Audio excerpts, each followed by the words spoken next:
हरे कृष्णा कृष्णा कृष्णा हरे हरे, हरे राम राम राम हरे हरे। बाबा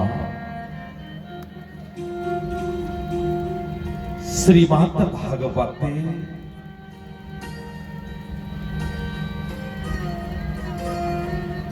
राजा परीक्षित के सुखदेव महाराज जी सप्तम दिने श्रीमद् भागवत कथा শুনিয়েছিলেন। পরীক্ষিত কে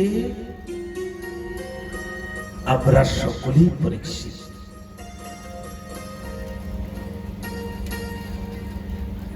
পরীক্ষিতের বাবার নাম কি ছিল? অভিমন্যু। অভিমন্যুর বাবার নাম কি ছিল? অর্জুন। অর্জুনের বাবার নাম কি ছিল? পাণ্ডব। পাণ্ডবের বাবার নাম কি ছিল? ব্যাসদেব। ব্যাসদেবের বাবার নাম কি ছিল? পরশর। পরশরের বাবার নাম কি ছিল? শক্তি। এইভাবে ব্রহ্মার থেকে এসেছে। আমার কথাকে ধ্যান দিতে হবে। দ্বাপর যুগের অন্তিম দিকে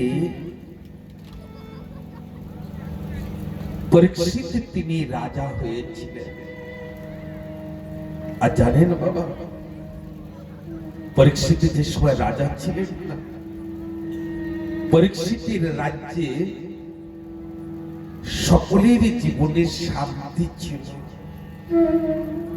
কোনো কষ্ট ছিল না। বাবা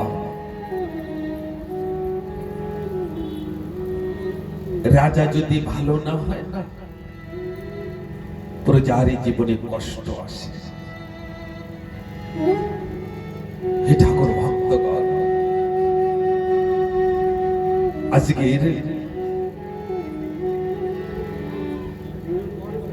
পরীক্ষিত তিনি দিগ্বিজয় করছেন, সব জায়গায় পৃথিবীতে ঘুরে বেড়াচ্ছেন। কেউ কষ্টের তো নাই, কেউ দুঃখিত নাই। এমন সময় রাজা পরীক্ষিত তিনি দেখছেন একজনে কালো মানব। ধ্যান দিতে হবে আমাদেরকে। একজনে কালো মানব রাজার বেশভূষা ধারণ করেছেন, মস্তকে মুকুট। একটি অসহায় গাভীর পরে আর বৃষভের পরে প্রহার করছেন একটি লাঠি নিয়ে। রাজা পরীক্ষিত তিনি কি করলেন? ধনুষে বাণ চড়িয়ে ওই কালো মানবের দিকে ধরেছেন আর বলছেন, হে মানব, বেশভূষা তো রাজার মতন ধারণ করেছ, কিন্তু আচরণ, তোমার কর্ম চণ্ডালের থেকে নিচু। তুমি মৃত্যুর জন্য প্রস্তুত হয়ে যাও, তোমাকে মৃত্যু গ্রহণ করতে হবে। ওই কালো মানব রাজা পরীক্ষিতকে সাষ্টাঙ্গে প্রণাম করে দুই হাতে জোড় করে বলছেন, হে রাজা পরীক্ষিত, আমার নাম অলি। দ্বাপর যুগের পরে কলিযুগ আসবে, আর কলিযুগের রাজা আমি। বাবা ধ্যান দেবেন, কলিযুগের রাজা আমি হব। কে বলছেন? কলি। আর শোনেন, ওই কলি তিনি বলছেন, হে পরীক্ষিত, আমি যেখানে যেখানে যাই সেখানে সেখানে তুমি চলে যাও, আর আমি যেখানে যাব না তুমি সেখানে যাবে না কোনো সময়। রাজা পরীক্ষিত মনে মনে চিন্তন করছেন, বাবা পরীক্ষিত কে? আমরা। মনে রাখবে কথা। রাজা পরীক্ষিত মনে মনে চিন্তন করছেন যে বড় বড় রাজা সন্তানরা এসে শরীর ছেড়ে চলে গিয়েছে, আমারও একদিন শরীর ছাড়তে হবে, মৃত্যুকে আমাকে গ্রহণ করতেই হবে। কিন্তু আমি চলে যাবার পরে ঠাকুর ভক্তের পরে অত্যাচার শুরু হবে। তাই কলিকে আমি বেঁধে যাব, এমন এমন জায়গায় বেঁধে যাব না, সেই জায়গায় জন্য সৎ মানব সাধক জন না যায়। কলি তিনি বলছেন, হে পরীক্ষিত, আমাকে স্থান দেন, আমি যেখানে থাকবো তুমি সেখানে যাবে না। কলি বলছেন, আর এদিকে পরীক্ষিত তিনি বলছেন, হে কলি, আমি তোমাকে যেখানে যেখানে স্থান দেবো তুমি সেখানে সেখানে থাকবে তো, তার থেকে বাইরে যাবে না তো? কলি বলছেন, আমি প্রতিজ্ঞা করছি আমি সেখান থেকে বাইরে যাব না। রাজা পরীক্ষিত তিনি বলছেন, হে কলি, সর্বপ্রথম আমি পরীক্ষিত তোমাকে স্থান দিয়েছি মদিরার ভিতরে তুমি থাকবে। হে কলি, তুমি মদিরার ভিতরে থাকবে। কেউ যদি বলেন যে মদিরার কথা কি ভাগবতে লেখা আছে, তা আসুন, 18,000 শ্লোকের ভিতরে মদিরার কথা লেখা আছে। দ্বিতীয় নম্বর রাজা পরীক্ষিত তিনি কলিকে বলছেন, হে কলি, দ্বিতীয় নম্বরে তুমি থাকবে চোরের ভিতরে।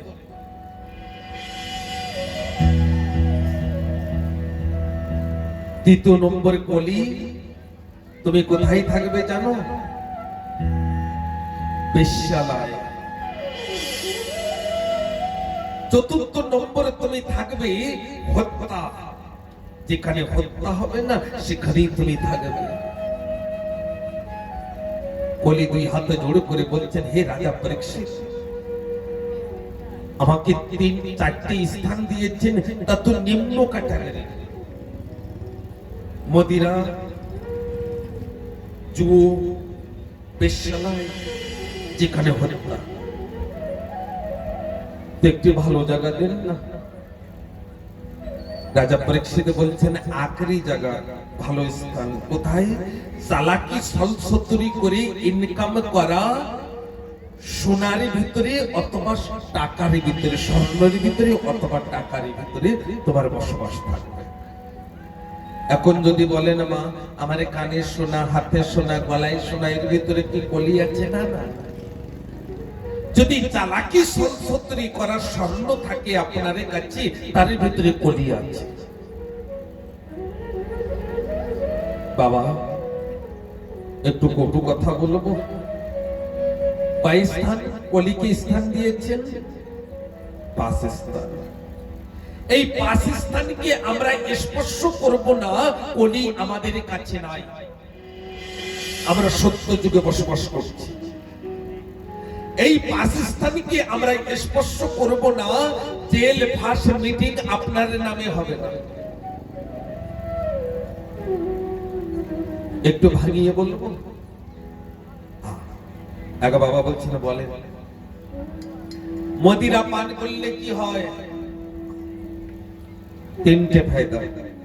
ও মা, মদিরা পান করলে 3টে ফায়দা। আপনাদের স্বামীকে বলবেন 3টে ফায়দা আছে, মহারাজ বলেছেন। কি কি ফায়দা?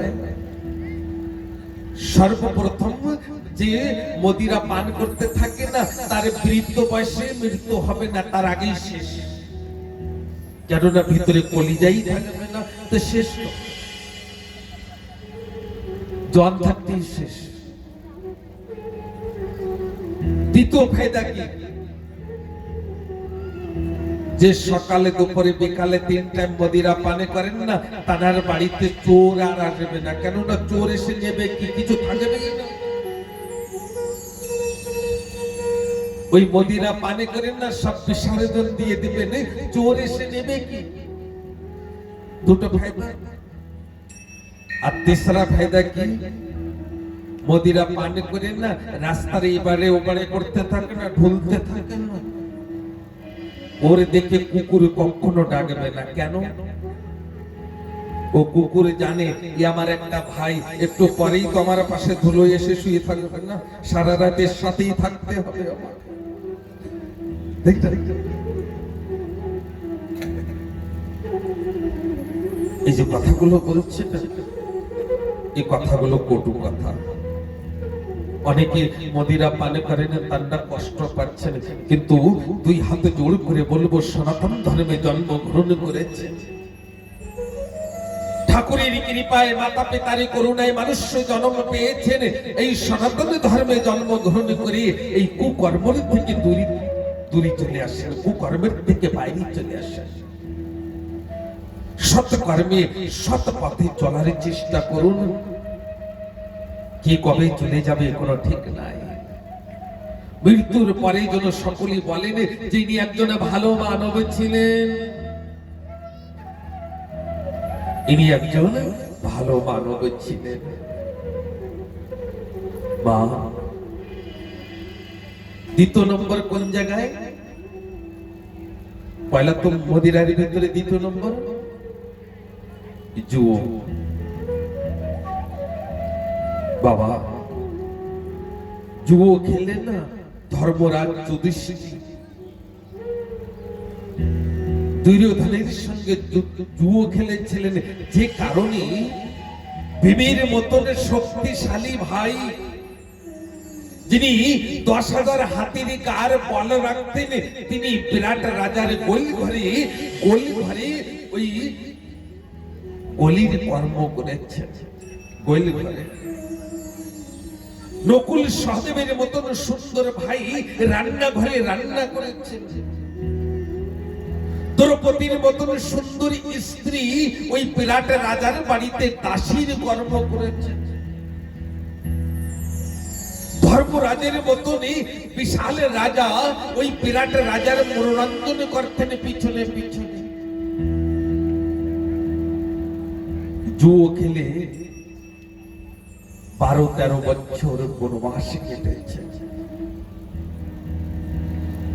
আজকাল একটা উড়িষ্যায় একটা খেলা দেখা যায় বেশি করে, মুরগি লড়াই, যে আমাদের বাঙালি সমাজের নয়, আদিবাসীরা ছেড়ে দিয়েছে অনেকে, আরে বাঙালিরা ধরেছে। এই জোর থেকে দূরে আসার চেষ্টা করুন, সৎ পথে সৎ কর্মে চলার চেষ্টা করুন। দ্বিতীয় নম্বর বেশ্যালয়। একটি স্ত্রীর কর্তব্য কি? নিজের স্বামী ছাড়া এই জগতে যত পুরুষ দেখা যায় না, সকলকে ভাই রূপে, বাবা রূপে আর সন্তান রূপে দেখা উচিত। আরেকবার শোনেন, নিজের স্বামী ছাড়া এই জগতে যত পুরুষ আছে সকলকে ভাই রূপে, বাবা রূপে আর সন্তান রূপে দেখা উচিত একটি স্ত্রীকে। আর বাবাদের কর্তব্য কি? নিজের স্ত্রী ছাড়া এই জগতে যত স্ত্রী দেখা যায় সকলকে মা রূপে, বোন রূপে আর নিজের মেয়ে রূপে দেখা উচিত।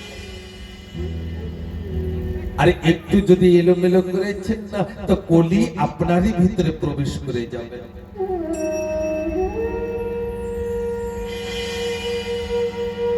বাবা, চতুর্থ নম্বর কোন জায়গায়? হত্যা। শ্রীকৃষ্ণ চৈতন্য মহাপ্রভুজি তিনি কি বলেছেন? জীবে দয়া, জীবের পরে দয়া করতে বলেছেন। জীবে দয়া বৈষ্ণব সেবন, এহ ছাড়া গতি নাই, শোনো সনাতন বলেছেন। কোন জীবের কথা বলেছেন? আমরা যে মাতৃ যে ধানকে, মাতৃধানে কাকে বলে? চর্ম। একে যত পরিষ্কার রাখি না, এর বিষয়ে যত চিন্তন করি না, তার 100 ভাগের 1 ভাগ যদি পিতৃধনে রক্ষা করি, তাহলে আমাদের জীবনে ব্যাধি আসবে না, তাই না? আর একটু খুলে বলবো নাকি? একবার প্রসাদ করলে কয়েক হাজার জীব নষ্ট হয়ে যায়, মৃত্যু হয়ে যায়।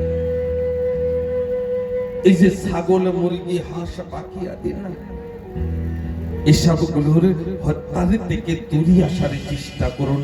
সায়েন্সে বলছে মানব শাকাহারী, মাংসাহারী নয়, এগুলো সায়েন্সে বলছে। আস্তে আস্তে কি আস্তে আস্তে এর থেকে দূরে আসতে হবে।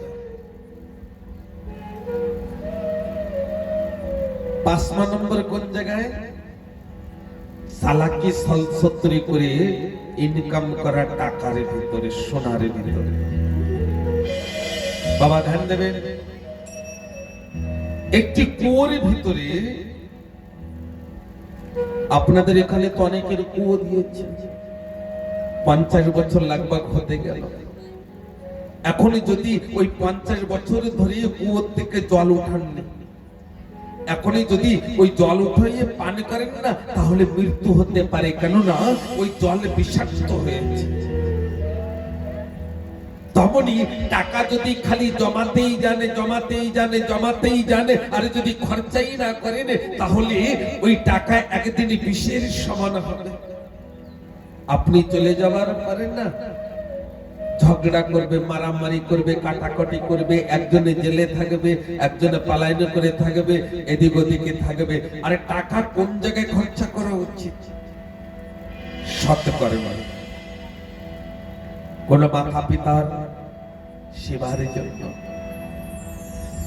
কোন মেয়ের বিবাহের জন্য, আমার এই গোবিন্দ সেবার জন্য দুটি জায়গায় দরজা খুলে দেবেন, আলমারি তালা লাগাবেন না। দুটি জায়গায়, একটি জন্মদাতা মাতা পিতার সেবার জন্য, আর একটি আমার গোবিন্দ পুজোর জন্য। দুই জায়গায় তালা লাগাবেন, তাই একেবারে লাগিয়ে যাবে, আর খুলবে না। মানে আর তালা লাগানোর দরকার নাই। ঠাকুরের জন্য, পুজোর জন্য কখনো পয়সা নিয়ে কঞ্জুসি করবে না। আর জন্মদাতা মাতা পিতার জন্য কখনো কঞ্জুসি করবেন না। এই দুটি জায়গায় যদি কঞ্জুসি করেন না, তা আপনার জীবনে নির্ধন হয়ে যাবেন। আপনি বলো রাধে রাধে, রাধে রাধে।